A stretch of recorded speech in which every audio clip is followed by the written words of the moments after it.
हर जगह बाढ़ और त्राही त्राही मची हुई थी। इसमें हमारे गुरुजी ने गांव-गांव में पाइपें और मोटरें देकर किसान को बचाया था।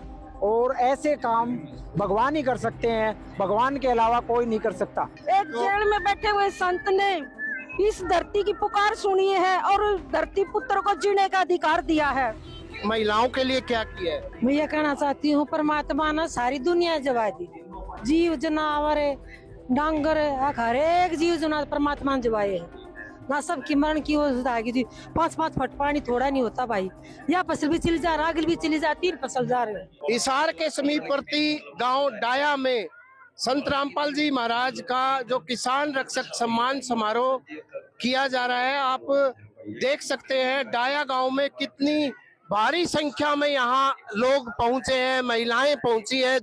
आसपास के गांव के जो हिसार के और दूर दराज से काफी लोग पहुंचे हैं। देखते हैं सामने स्टेज पर जो किसान नेता भी बैठे, आम लोग भी बैठे, सरपंच भी बैठे हैं। इस तरफ आप देख सकते हैं पूरा पंडाल ये जो संत रामपाल जी महाराज के भक्तों का भरा हुआ है। तमाम तरह के लोग यहाँ आए हुए हैं। और इससे पहले बताना चाहूंगा मैम चौबीसी गुराना डाया और ये जो प्रोग्राम किए जा रहे हैं, तो ऐसे में जो एक इनसे हम बातचीत करते हैं। सर ये बताएं, जो आप जो प्रोग्राम किया जा रहा है ये किसान रक्षक सम्मान समारोह, इससे पहले कहाँ कहाँ आयोजित किए गए थे? ये जी सबसे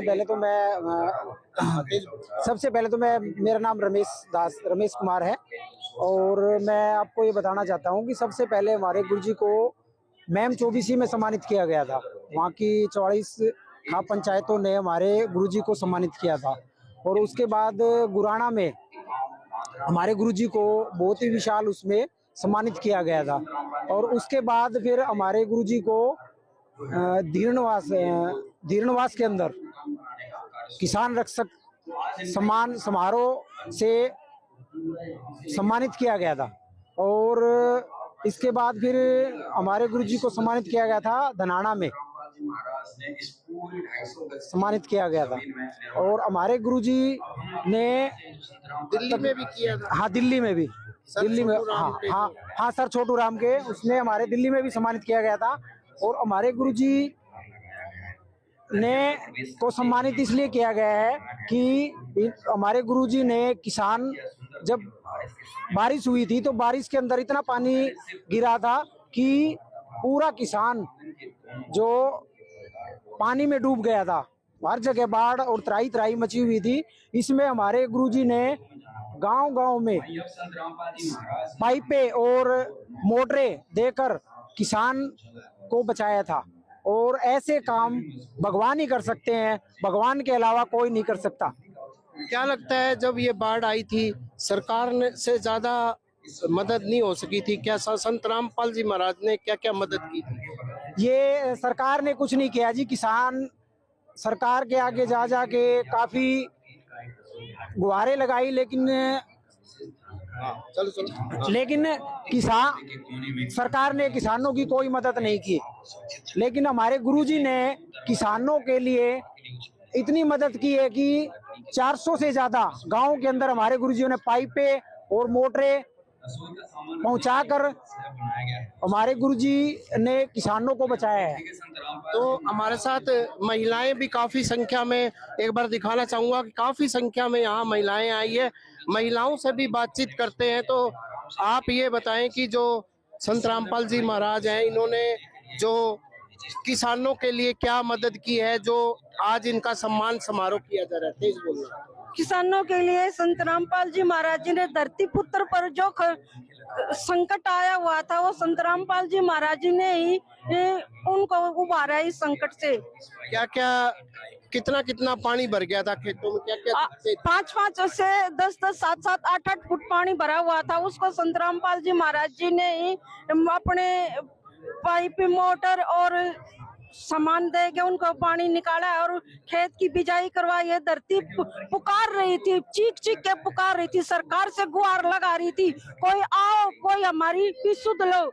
एक जेल में बैठे हुए संत ने इस धरती की पुकार सुनी है और धरती पुत्र को जीने का अधिकार दिया है। महिलाओं के लिए क्या किया है? महिलाओं के लिए संत रामपाल जी महाराज जी ने एक बाप को बेटी होने पर है ना, बाप को संकट आ जाएगा तो मैं अपनी बेटी की कैसे शादी करूं। संत रामपाल जी महाराज जी ने एक माँ को, बाप को और एक बेटी को जीने की नई राह दिखाई है। दहेज मुक्त शादियां रमैनी करते हैं, नशा मुक्त भारत का अभियान चलाया हुआ है। तो ऐसे में और भी हमारे साथ जो महिलाएं हैं आई हुई हैं, क्या लगता है संत रामपाल जो महाराज है, किसानों के लिए सम्मान समारोह क्यों किया जा रहा है? इसलिए करा जा रहा है, हमारे गुरुजी ने किसानों की मदद की है। जेल में बैठे हुए हमारे परमात्मा ने वहीं से ही अपने जो भगत है उनको कहा जाके किसानों की मदद करो। परमात्मा ने एक अखबार में पढ़ा था, उसमें लिखा हुआ था एक जो आत्महत्या कर रहा था परिवार को लेके, गरीबी को लेके, जब हमारे गुरुजी ने अन्नपूर्णा मुहिम चलाई थी, रोटी कपड़ा और मकान। बाढ़ जो आई थी उसमें किसानों को क्या क्या दिक्कतें झेलनी पड़ी थी? उसको दिक्कत ये अपना घर छोड़ना पड़ा, उन्होंने सारा सामान खराब हो गया उनके घर का, खेती बाड़ी सब खराब हो गई, वो गांव छोड़ के बाहर निकलने लग गए जब हमारे गुरुजी ने सहायता करी थी। तो ऐसे में और लोग भी और महिलाएं हमारे साथ जुड़ी हैं, आप क्या कहना चाहेंगे जो आज किसान रक्षक सम्मान समारोह किया जा रहा है? मैं ये कहना चाहती हूँ, परमात्मा ने सारी दुनिया जवा दी, जीव जनावर डांगर हर एक जीव जनावर परमात्मा ने जवाए है ना। सबकी मरण की आ गई थी, 5-5 फुट पानी थोड़ा नहीं होता भाई। यह फसल भी चली जा रहा, आगे भी चली जाती, 3 फसल जा रहे। क्या लगता है जो बाढ़ आई थी, बाढ़ के साथ किसानों के भी आंसू जबरदस्त आए थे, आंसू पोंछने का काम किसने किया? संत रामपाल जी ने क्या क्या मदद की थी? मोटर भी दी, पाइप भी दी है, खाना भी दिया, दवाई भी दी। परमात्मा ने हर एक मदद दी है जो कोई नहीं दे सकता, जो परमात्मा ने दी। तो आज के प्रोग्राम में कितनी महिलाएं पहुंची हैं? भाई गिनती हम ना हो इतनी आ रही है, गिनती नहीं हो सकती इतनी आ रही है। क्या लगता है संत रामपाल महाराज महिलाओं के लिए कितना काम कर रहे हैं? बहुत ज्यादा करे हैं। बेटी पैदा हो जाती होते नहीं सोचा करते बेटी होगी, ये परमात्मा ने सा कर रहा क्या है, बेटी का आग बना दे शादी करवा दे हैं, तो कितना अच्छा कर रहा क्या परमात्मा ने। कोई दहेज नहीं देना ना को लेना, परमात्मा ने कितना अच्छा कर बेटियां के लिए। कोई बेटी बोझ नहीं बात मारा। गरीबों की कैसे मदद करते हैं? उन्हें हर बिना सामग्री पहुँचाते हैं, घर में जो रसोई में आती है ना, आटा भी, चावल भी, चीनी भी, चाय भी, पत्ती भी, सब कुछ परमात्मा देते हैं उनको। हर बिना गैस भी, सिलेंडर भी, हर घर भी बनवाने लग रहे परमात्मा। वह मदद करे, कोई भी नहीं कर सकता। तो और देखते हैं, और लोगों से बातचीत करने की कोशिश करते हैं। आप ये बताएं कि जो आज किसान रक्षक सम्मान समारोह किया जा रहा है वो किस लिए किया जा रहा है, कितनी मदद की गई है, क्योंकि यहाँ के गांव बाढ़ की चपेट में आ गए थे? हाँ जी, मैं बताता हूँ जी आपको। मैं बेसिकली पंजाब से हूँ। जो ये अन्नपूर्णा मुहिम है ये पंजाब में भी चली है। पहले मैं आपको हरियाणा प्रांत की डिटेल दूंगा कि हरियाणा में 350 प्लस गांव है जिसकी मदद संत रामपाल जी महाराज ने अपनी अन्नपूर्णा मुहिम के तहत की है। हरियाणा के 350 से ऊपर जो गांव हैं उनके खेत पानी में डूब गए थे, वो गांव वहां से पलायन करना शुरू हो गए थे। पिछली फसल तो उनकी बर्बाद हो ही गई थी, अगली फसल की बिजाई की भी दूर दूर तक उम्मीद नहीं थी। संत रामपाल जी महाराज ने 350 गाँव को कई लाख वर्ग फुट पाइप तो दिए, साथ में मोटरें भी दी, क्रम्पटन की और अच्छी कंपनी की, 10 हॉर्स पावर की, 20 हॉर्स पावर की, जितना सामान मांगा उससे ज्यादा सामान दिया, साथ में सहयोगी सामग्री भी दी। सबसे बड़ी बात, संत रामपाल जी ने ये सामान उनको परमानेंट दिया है कि आप अपनी पाइप फिक्स कर दो, जब भी आपको ऐसी परिस्थिति दोबारा आती है अपना पानी निकालो और फसल की बिजाई दोबारा कर लो। तो जो किसानों के लिए संत रामपाल जी महाराज मसीहा बन के आए हैं, किसानों को बर्बाद होने से बचाया संत रामपाल जी महाराज ने, हरियाणा प्रांत की अर्थव्यवस्था को बर्बाद होने से बचाया है।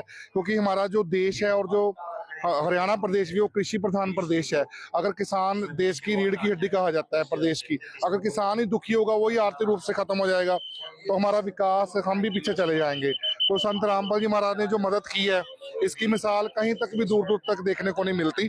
और पंजाब में भी संत रामपाल जी महाराज ने जब बाढ़ आई तो डिस्ट्रिक्ट फाजिलका, फिरोजपुर, गुरदासपुर, पठानकोट, अमृतसर, जितने भी बाढ़ प्रभावित इलाके थे उनमें राशन की किटें, तिरपाले, पशुओं का चारा, दवाइयां, हम खुद वहां पर जाते थे संत रामपाल जी महाराज की दया से। और वहां पे भी डिस्ट्रिक्ट अमृतसर में एक अजनाला तहसील है, उसके 4 गांव पूरी तरह पानी से डूब गए थे। उनको भी संत रामपाल जी महाराज ने मोटरें और पाइप दी हैं। आज हम वहां पे जाते हैं देखने के लिए, उन्होंने पानी निकाल दिया और उनकी अगली बिजाई कर दी है और उनकी जो खेत है वो बहुत ही अच्छी खेती होने की उम्मीद है। तो ये इसलिए संत रामपाल जी महाराज को लगातार सम्मान मिल रहे हैं क्योंकि वो वाकई में डिजर्व करते हैं। ये बताएं कि जैसे पंजाब में भी जबरदस्त बाढ़ आई, हरियाणा में भी बाढ़ आई, क्या लगता है दोनों की सरकारों ने किस तरह की मदद की लोगों की, या की या नहीं की, कैसे देखते हैं आप? देखिए जी, हम सरकार को क्रिटिसाइज नहीं करते, सरकारें भी अपनी तरफ से प्रयास करती हैं। मैं आपको आध्यात्मिक दृष्टिकोण से बताने की कोशिश करूंगा कि जब राजा या मंत्री भी परेशान होते हैं, उनको भी कोई मुसीबत आती है तो परमात्मा से अरदास करते हैं। तो ये सच्ची सरकार है संत रामपाल जी महाराज। ये पूर्ण ब्रह्म परमेश्वर आए हैं धरती पर, जो हम उनके साथ जुड़े हैं पिछले 15 साल से। हमको तो पता है संत रामपाल जी महाराज कौन है। तो जो दीन दुखियों की पुकार है वो परमात्मा के द्वार पे जाती है। मैं आपको बताता हूँ, पंजाब में 300 से ऊपर लोगों को इस वक्त राशन जा रहा है। इस बाढ़ में, इस बारिश में कई लोगों के मकान भी ढह गए। वो बैठे हैं पंजाब में, संत रामपाल जी महाराज हिसार में है, उन्होंने वहां बैठे बैठे परमात्मा से प्रार्थना की। तो इनके द्वार में लगी प्रार्थना कर इन्होंने एक पिता की तरह, क्योंकि परम पिता परमेश्वर है, उन परिवारों को भी गोद लिया, उन किसानों को भी गोद लिया। सरकारें भी अपनी तरफ से प्रयास करती हैं, लेकिन जो परमात्मा है, जो भगवान है, उसका काम भगवान ही कर सकता है। राजा, सरकारें और मंत्री भी जब उनको संकट आता है तो परमात्मा के आगे अरदास करते हैं, उसके आगे दुआ करते हैं कि हमारे प्रदेश की, हमारी जनता की, हमारी प्रजा की रक्षा करो। तो आज वो ये सारी चीजें हमें लाइव दिखने को मिल रही हैं कि संत रामपाल जी महाराज ने कैसे एक भगवान की भूमिका निभाई है इस संकट में स्थिति में। चाहे वो गरीब परिवार हो, चाहे वो बाढ़ प्रभावित इलाके हों, कुछ भी हो, पंजाब में संत रामपाल जी महाराज ने 9 तो मकान बनवाए हैं, गरीब परिवारों के 2 मकान बन के तैयार हैं, और हरियाणा में तो कोई संख्या ही नहीं। और आगे भी ये मुहिम जारी रहेगी, अन्नपूर्णा मुहिम। तो ये तमाम लोगों ने, महिलाओं ने यही बताया कि जो संत रामपाल महाराज लगातार, जो बाढ़ आई थी, हरियाणा के गांवों की लोगों की लगातार मदद की, पंजाब में भी मदद की, और साथ ही साथ किसानों के लिए पानी पंप पहुंचाने का काम किया, और आज लगातार मदद की जा रही। इससे पहले बताना चाहूंगा कि संत रामपाल जी महाराज को कई जगह किसान रक्षक सम्मान से सम्मानित किया, और आज डाया गांव में किसानों द्वारा आज सम्मानित किया गया है। प्रवीण कुमार, हिसार।